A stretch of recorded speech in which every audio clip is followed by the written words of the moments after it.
Hi everyone, welcome to my video. Today I will be talking about e-commerce specifically and why influencer marketing is still a winning strategy and how to get it right. So why influencer marketing is still a winning strategy and why I'm talking about it today is because since the MCO started, there are a lot of businesses that have to go online, force themselves to go online.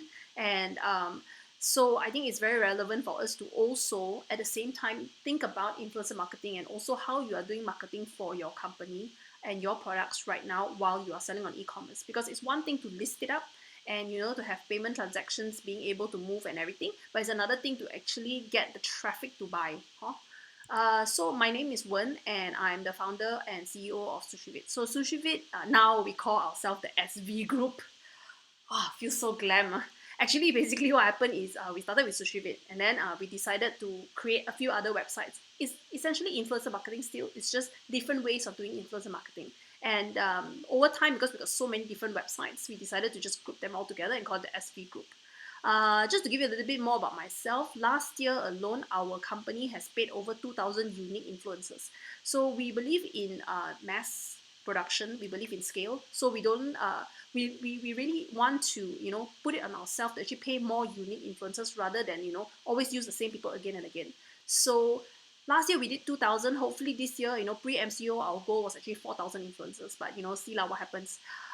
We also last year did about 10,000 branded contents, and that was fun. Okay, it was. I mean, 10,000 branded contents, 365 days is a lot of contents a day. But thanks to our technology, we were able to do a lot of the stuff automated rather than to get one person to manage a few influencers, that kind of stuff. And last year, 1,500 brands signed up. Thank you, thank you, thank you. Without which, I won't have the energy. You guys are what drives me. Of course, my team first, but you guys also lah. It's what drives me to work really hard, even at 3 a.m. in the morning, huh? So today's slides lah, I tried to do it. I did it at about 1 a.m. in the morning, and now it's about 3 a.m. So I fresh off the boat, my thoughts are in there. I decided to come up with these slides. And I am doing 3 topics only. One is the Alibaba case study. I mean, who else to talk about when it comes to e-commerce, right? And then also TikTok in terms of influencer marketing trend and how to get it right. So the how to get it right part, right, I'm not going to go really in detail because that alone is a full-on topic. But so, today we just want to, talk about e-commerce as well as the connection of e-commerce um, to influencer marketing. Huh? And so let's start with Alibaba Single Day. Last year in 2019, the record sale was 38 billion in 24 hours. Then that's in US dollars, okay? And it's just super mind-blowing how much people are already ready to buy online.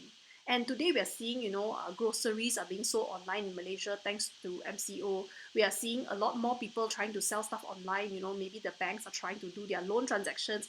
Insurance companies, I signed a life insurance over the MCO period, online entirely. I didn't even meet my agent.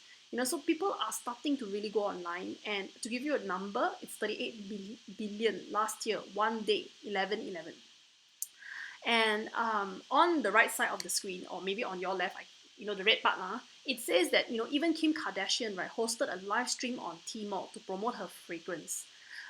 It really comes to show that this whole live stream thing is kind of like a big thing. I mean, and of course we don't have to over worry about it right now because there is I'll go to that point later. But what I want to say is that we know this is the trend that's upcoming.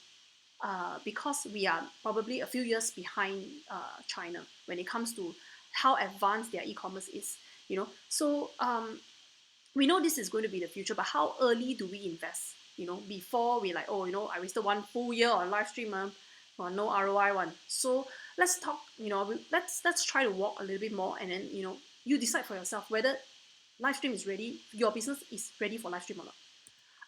So another case study from another article, it says that it's basically the Kylie Jenner model, business model. If you read the article, I'm not going to go in detail.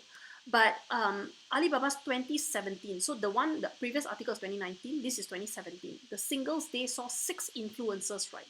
Their own merchandise brand, right, is the top in the top 30 of the female apparel category. But we female are the ones that buy the most lah. So obviously the female category is the biggest category, right? And 4 of them grossing over 14.6 million in sales. So I'm not even talking about the huge ones. They're just, these are just the influencers who owns their merchandise. And they themselves, four of them combined, is 100 million renminbi.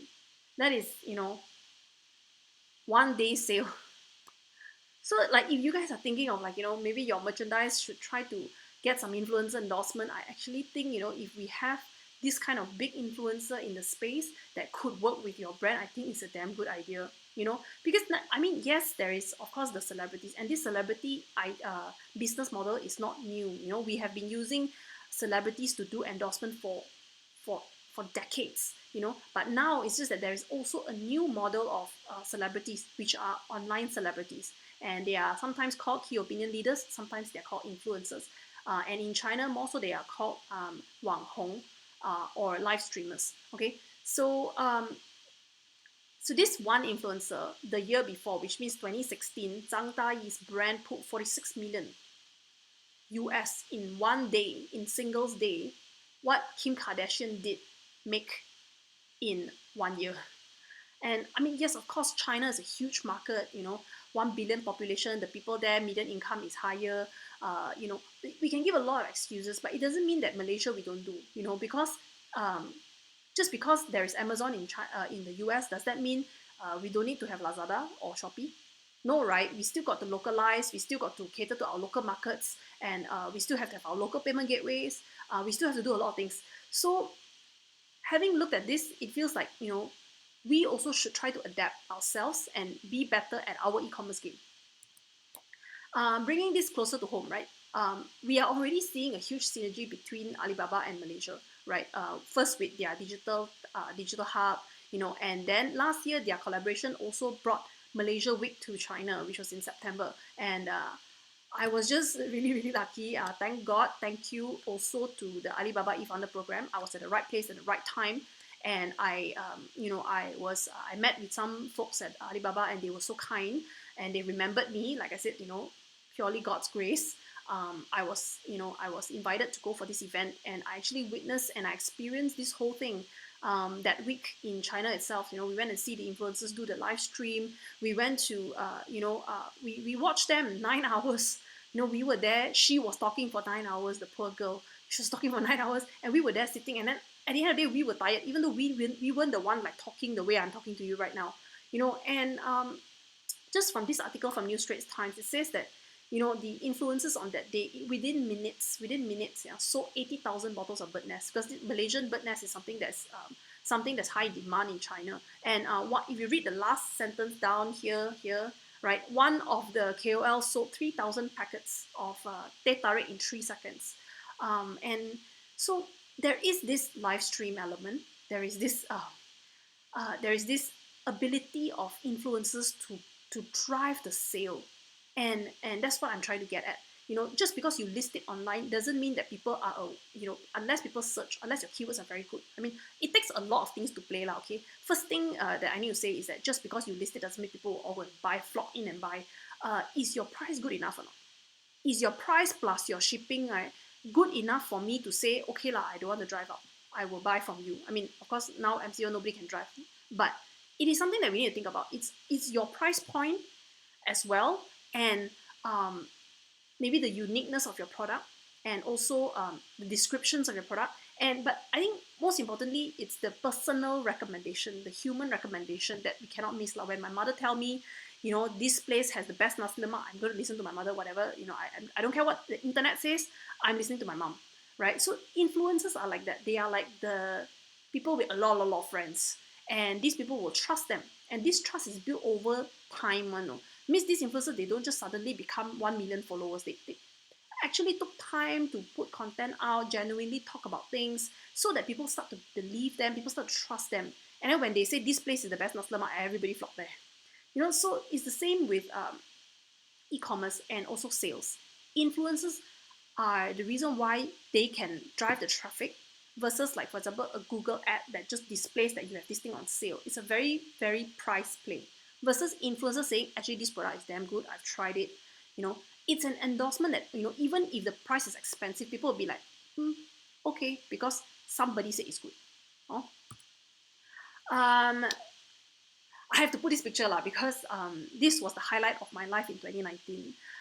The day in September in Shanghai, me and my team managed to meet a few of the largest live streamers in China. I think that was the highlight. Like, honestly, I tell you, it's God's grace. At the right place, at the right time.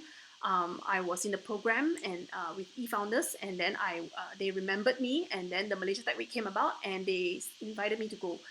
Veya, for example, she is after I saw her, I came back so on fire to start live stream, just because I know that it is not rocket science, it is hard work. All it takes is really hard work from the influencers as well as the brands and the agency that manages these influencers, which hopefully is going to be me. So Veya in 2018 on Singles Day sold 49.7 million. And that's just mind blowing how one person, her recommendations, can sell 49.7 million bucks worth of products. And it's purely because, right, and okay, to be honest, the Taobao live stream thing is not that old. It's not like a 10-year business. She didn't take 10 years to build her empire. It's just 2-3 years old. Okay, but by this year, maybe 4 years old. And it's just been 2-3-4 years of her consistency and hard work and trust that's built over time. What I mean by that is that she don't just take anyhow, any product also can promote. She really promotes when the product is good. And when she tells you or the audience or the netizens it's the best price, it is the best price. It's not like, you see hers is 100 and then tomorrow you see another shop selling for 80. It doesn't happen because she has that bargaining power with the merchants, right, to say that you give it to me cheapest or nothing at all. Because for her, she really has that kind of traffic power. So after having met her, and being able to experience or being able to see these live streamers live, right, it just makes me feel like we can do this as well as Malaysians, and we are not really that far behind. I think live stream, the technology is already available. Like, our phones are good enough, our internet is good enough. It's just a matter of getting it started, getting the ball rolling. And I'm already seeing local marketplaces, enabling this live streaming already. So now it's just a matter of, finding the right live streamers to be consistent and disciplined enough and hardworking enough to get this going. So I want to talk a little bit about the differences. So that's me and my team, Joanne and Jackie, and that's the Alibaba headquarters in Hangzhou. And so the difference between them and us is, of course, they are a few years ahead of us, but also that their entire country is a bit more unified, so as that everybody speak one language, right? And the influences there are a lot more, they are Chinese businessman mentality. They will just sell and sell and sell, right? Versus Malaysian one, we are more subtle. We're not so open to push people to buy things. But that's their culture. And also because of the Taobao app, the TikTok app, Douyin, they are actually able to view the product and buy immediately. So the consumer journey, right, is so seamless. It's just I click and then I add to cart, buy, finish. The information for my shipping billing everything is already there. I don't need to click to buy from this website, click to buy from that website. Everything is in one unified information hub already, which a lot of people can argue that this is like a privacy situation. But you know what? The convenience has proven to be, maybe in my opinion, outweighs the privacy thing But that's just because I am pro convenience. But of course, people have different points of views So the similarities, though, even though they are like a 1 billion population country and they are much bigger, they're much more advanced in terms of their e-commerce, it doesn't mean that we cannot catch up. And there are actually more similarities than we know. Really, there's a lot more similarities as well. They also have different tier cities. So while we have the Muslimah fashion, then we have the Chinese and the urban fashion, and then we have traditional fashion, right? They have different tiers, and different tiers got different kind of fashion sense. So like, for example, the first tier cities, they are more subtle, maybe just a small logo on the side. Whereas, if you are from the new rich, right, the ones that are just coming up, while you must shine your Gucci all over, the monogram everywhere. So they have different tiers with different kind of styling. But of course, as we talk, the second, third tier also becoming more and more atas really and the next similarity is that we all have our phones, right? We all have technology. We all have our social media. and everybody likes to see nice things. So content is still key, right? So these are the similarities, and I feel that with if we focus on the similarities and the light, I think we can get to that um, ROI faster than to focus on the differences. We are not the same lah. Their population so big, their influences so big. Yeah, let's focus on the similarities and work on that instead. Huh? I want to talk also about TikTok. It's not really e-commerce, but it's something that we need to prepare ourselves as well. Just because 2 years ago, I mean, I started business 4 years already, right? 2 years ago, TikTok didn't even exist yet in our arena, in our space. Out in the middle of nowhere, they came in the market, they flooded the market. There was so much advertising about TikTok. Everybody started doing TikTok. You see TikTok videos everywhere. So TikTok today is the most valuable company startup in the world. The last investment, based on the colored site, says that ByteDance, the owner of the wildly popular short form video app, valued at more than 75 billion. This was in 2018. So it shows that this is the other influencer marketing element that we need to concentrate on. From what we know, the Douyin app in China, right? If you see a video, you just touch it, right? Then all the product that the influencer wear, right, can buy one. And the connection is just because you see the person live already and they're entertaining you, but you really like the top, you can just touch it and then it will just take you straight to Taobao buy. So TikTok is kind of like the new up and coming thing. May not be so, so seamless to our e-commerce yet, but for marketers who are watching this, something that we really need to take note of already lah. The evolution of influencer marketing, right? It's like I said, like celebrities have been around for some time. It's not a new thing. It's not like we are inventing this from thin air. We've been using celebrity endorsements for decades, right? But then over time, internet happened, and then we started to be able to create our own blogs. And then because the time, phone not so good, quality cameras not so good, so people don't make as many videos. They started writing content first, and then content became like lazy to read shorter content. Then TikTok, no, then Twitter happened, right? But then slowly after that, Facebook came about. There were some visuals, and then YouTube.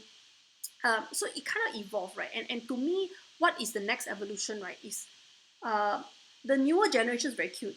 The younger ones, like the 15, 16-year-olds, they like Snapchat. Snapchat means, right, the app, right, is like today you put 24 hours, disappear already. So they are the type that don't want you to store one. While we, the Gen Ys, we are like, well, store every memory, must upload to our Facebook so it lasts forever. The newer generation seem to have a shift in mindset, and they are the type that I put today, you didn't see, sorry, you missed. You know, they are playing on a lot more on the FOMO effect. And TikTok is also very short form. I cannot.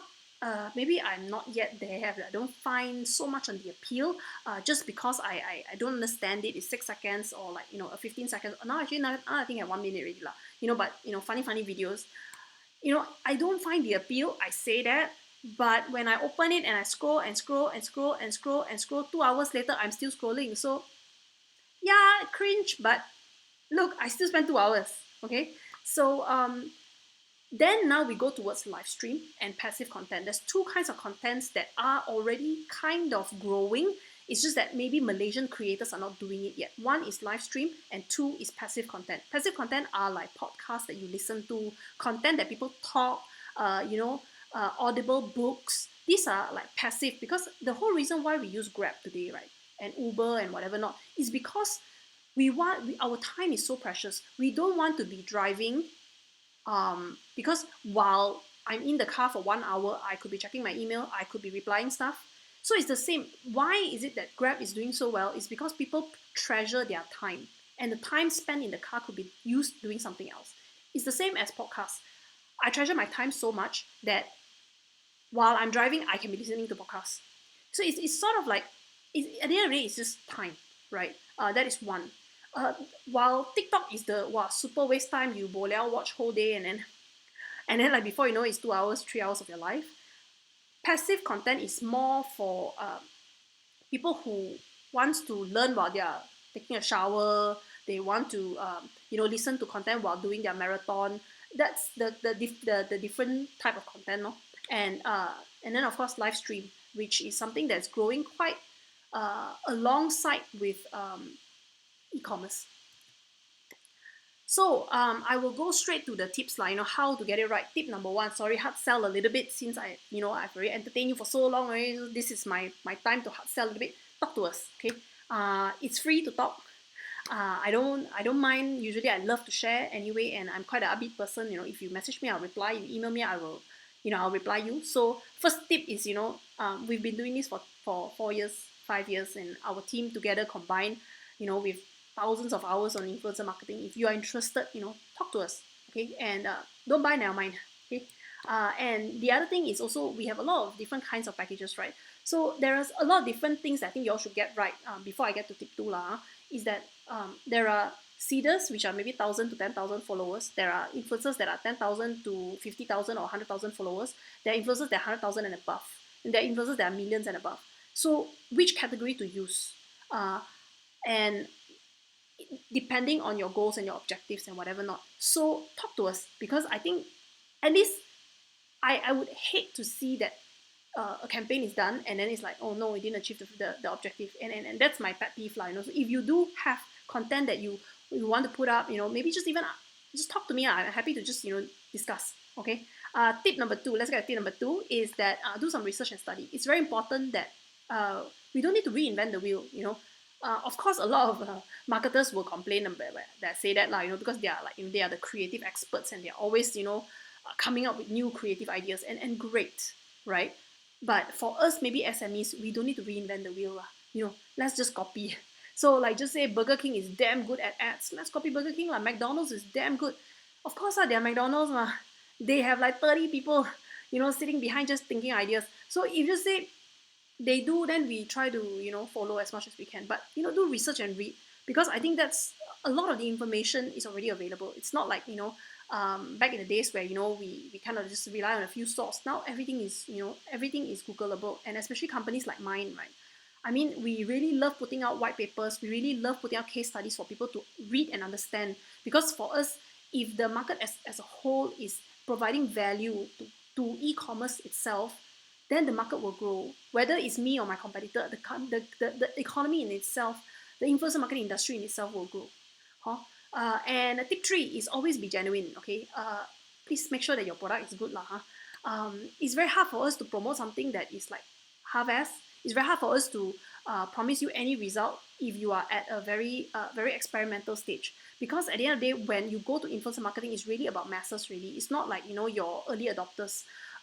So if you want early adopter style, maybe you should go and find some early adopters for your category of product, and which I would happily introduce you to some people if I know anyone. But when it comes to really pushing to the masses, that's where you really use influencers. And when that happens, the first thing is your content has to be genuine, which means your product really is good lah. If your product is no good, however good quality the video is, it's not gonna make a difference. Tip four is go long term lah. A lot of people they try one time with an agency, 100,000 got burned, and like, oh, I don't trust influencer marketing anymore. Please, I'm sorry for what they've done, but that's not the way to go. I would always tell people, start with 10,000. Okay, you start with 10,000. You try 5 different categories. From these 5 different categories, you measure which one work. I mean, at the end of the day, nowadays everything's analytics. You measure from the 5, you pick one category, then you explore 10,000 on this category, and then from this category you dissect maybe female. Okay, then you explore another 10,000. That way you are able to get data, and you're able to know what really drives whatever your objective is. Okay, so rather than and always do it slowly, like don't just sekali goes 100,000 hantam and then expect some results, right? Of course, there are some that we already have results, because we have done, I mean, 1,500 brands coming to us. Big, small, we have a lot. So we have the data on what works, and a lot more than a lot of other people lah. But it doesn't mean that you yourself, and for your unique own brand, you don't need to do your long-term research, and you don't need to invest your time to learn about the consumers for your products. Tip 5, of course, is to stick to your objectives. A lot of people come to me, they're like, oh yeah, of course my objective is sale. I mean, whose objective is not sale, correct or not? But maybe more slightly before that, you need to think about your brand. Is it something that people already know? Second thing is, this product, is it newly launched? And then maybe you need to persuade people to try. Have you already got some initial customer satisfaction testimonials, reviews, or whatnot? So there are people that come to me and then like, oh, they want sales lah, and then they want awareness also, and on top of that, they want people to like, sign up to their email, and then on top of that, they want leads. And then it's like, Tylo, I cannot do so many things with a 10K budget. If it's 10K, I'm just gonna tell you, okay, for 10K, I will be able to get you one goal.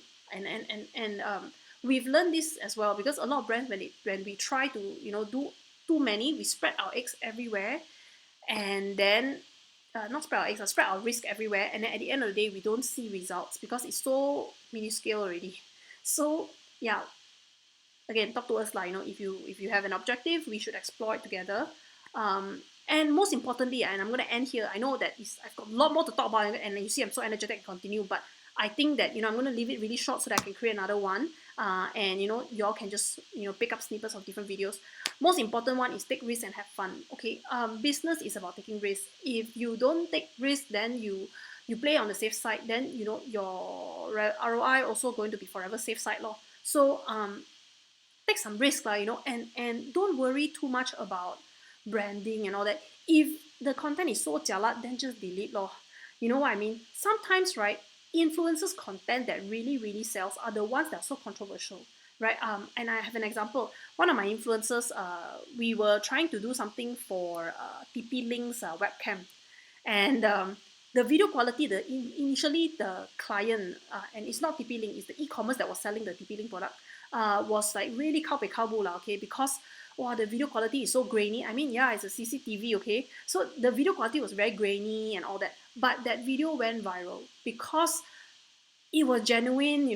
They pranked the friend, and the friend really thought there's a ghost, like things fall down. It's a smart switch, sorry, and like things fall down, and then there was a girl covered her face with hair and then knocking. So it was like a whole experience, and people watched the whole thing till the end. In the end, a lot of that TP-Link smart switch was sold, and the client was happy lah. But then initially they were like, wow, the content so grainy, quality not so good. But trust the influencer, because you want to show that this is a CCTV clip, then it has to look grainy. So that's something that a lot of brands sometimes find hard to accept, but we need to trust our influencers that they know their audience best. Huh? So this wraps up my 3 a.m. Crazy really lah me. So this wraps up my 3 a.m. Quick, what do you call this thing? Video. And I hope you picked up something. Just email me. I'm always available. I know I have a resting bitch face. Don't worry, I don't bite.